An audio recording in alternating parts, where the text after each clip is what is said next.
অনেক সময় হাতে কম সময় থাকলে এই ফেসিয়াল প্যাকটা তোমরা 30 মিনিট আগেই করে নিতে পারবে। মুখ কিন্তু খুব সুন্দর উজ্জ্বল আর ধবধবে সাদাও সুন্দর হবে। তো এইভাবে তোমরা সপ্তাহে একদিনও করে নিতে পারবে। আর যদি বিয়ের সময় হাতে কম সময় থাকে তখন এই ফেসিয়াল প্যাকটা ব্যবহার করতে পারবে। একটা আলু নিয়ে নিলাম। আলু কিন্তু আমাদের মুখের যে বলিরেখাগুলো হয় সেটা কিন্তু যেতে সাহায্য করবে। আর টমেটো কিন্তু অনেক উপকার, সেটা কিন্তু আমরা সবাই জানি। তো টমেটোটাও দিবে এইভাবে। দেখো সবগুলোকে আমি খুব সুন্দর করে রস বের করে নিব এভাবে। তো একটা বাটি নিয়ে নিলাম, তারপর আমি বাটির মধ্যে একটা কাপড় দিয়ে রসটা সবগুলো আমি চিপে বের করে নিব।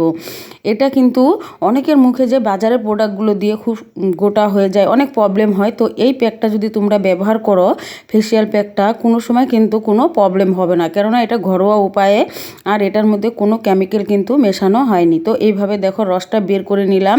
এবার এর মধ্যে আমি দিয়ে দিব হলো মুলতানি মাটি। মুলতানি মাটি কিন্তু প্যাকের জন্য আমাদের ভীষণ উপকারী।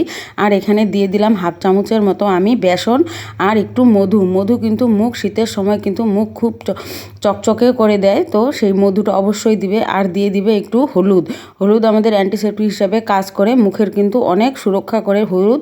তো এইভাবে দিয়ে সবগুলো মিশিয়ে নিবে খুব সুন্দর করে। এটা আমি হাতে লাগিয়ে দেখাচ্ছি, তোমরা অবশ্যই এটা মুখে খুব সুন্দর করে লাগিয়ে শুকিয়ে নিবে, তারপর ধুয়ে ফেলবে। অবশ্যই কাজ